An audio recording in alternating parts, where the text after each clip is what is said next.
UP Bareilly में सिलसिलेवार 6 महिलाओं की हत्या करने वाले साइको किलर को पुलिस ने गिरफ्तार कर लिया है। नवाबगंज के साइको किलर ने 6 महिलाओं की हत्या की बात स्वीकारी है।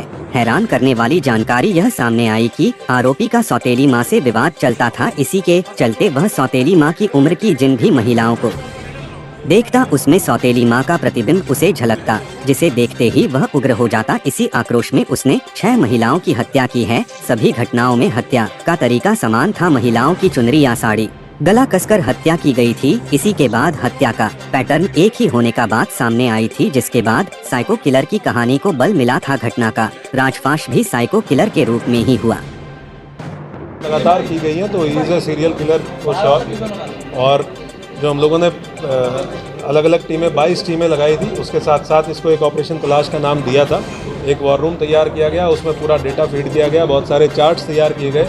इसमें पोस्टमार्टम रिपोर्टों का डिटेल में अध्ययन किया गया। एसपी साउथ, एसपी नॉर्थ साहब के द्वारा फॉरेंसिक जो एक्सपर्ट्स हैं उनसे भी बहुत सलाहें ली गई।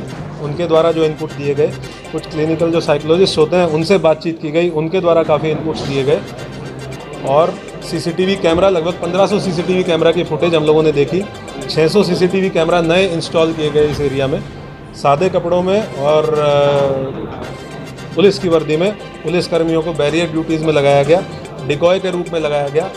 बहुत से हिडन कैमरा जो दिखते नहीं है, ऐसे कैमराओं का इस्तेमाल सादे कपड़ों में पुलिसकर्मियों को देकर किया गया, जिससे हम लोगों को बहुत इंपॉर्टेंट क्लिंचिंग एविडेंस भी प्राप्त हुआ है। ये सारे प्रयास इस दौरान किए गए हैं और उसका कल्मिनेशन है।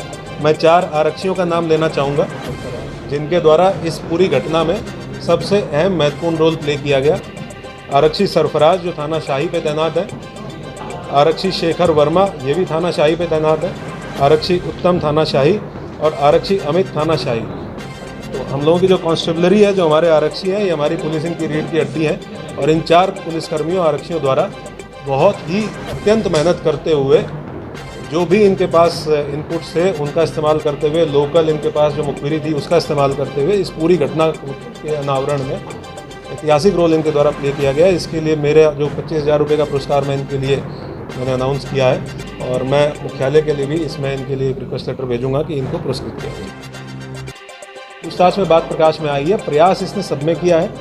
प्रयास के बाद नेचुरल सी बात है कि कोई अनजान व्यक्ति है, महिला विरोध करेगी और जैसे ही महिला विरोध करती है तो तुरंत इसका जो एग्रेसिवनेस है वो बाहर आ जाता है कि मुझे किस तरीके से मना कर दिया गया किसी चीज़ के लिए। ये किसी भी चीज़ के लिए इसको अगर मना कर दिया जाता है तो ये एग्रेसिव हो जाता है और उसी एग्रेसिवनेस में फिर ये घटनाएं इसके द्वारा कारित की। जो घटनाएं हुई थी उस मामले में भी री इन्वेस्टिगेशन होगा क्योंकि इसका और उसका बिल्कुल मॉडल ऑपरेंडी एक सा है। जी, जितनी घटनाएं जिसमें मॉडस ऑपरेंडी सेम है वो हमारी अंडर इन्वेस्टिगेशन है।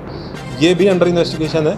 हम लोग क्योंकि इसमें बहुत लोगों ने काम किया है तो एक टीम गठित करके इन सारी घटनाओं का एक टीम से इन्वेस्टिगेशन कराएंगे और इसको पीसीआर लेके उन घटना स्थलों पे भी ले जाएंगे कि अगर ये तस्दीक करता है कि उन घटना स्थलों पे ये था तो हम पूरे एविडेंसेस कलेक्ट करके उन घटना के बारे में भी इससे जरूर छानबीन पूर्व में जेल गए हैं तो जो पूर्व में लोग जेल गए हैं उस मामले में अब लगता है कि इंसाफ मिल जाएगा अगर इनको। वो मैं आपको इन्वेस्टिगेशन के दौरान आपको जैसा जैसा होता रहेगा मैं आपको अपडेट करता रहूँगा, लेकिन ये मैं आपको अश्योर कर रहा हूँ कि हम लोग इन्वेस्टिगेट कराएंगे।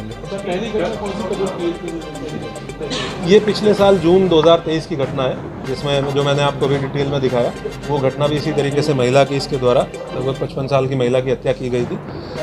2 मिनट में आपको प्रयासों के बारे में बताना चाहूँगा क्योंकि ये घटनाएं पिछले 1 साल 2 महीने से लगभग घटनाएं हुई हैं। पिछले 1 साल से पुलिस के अधिकारियों, कर्मचारियों, सभी पुलिसकर्मियों के द्वारा बहुत मेहनत से काम किया गया। उनके नाम मुझे सिपाही हैं।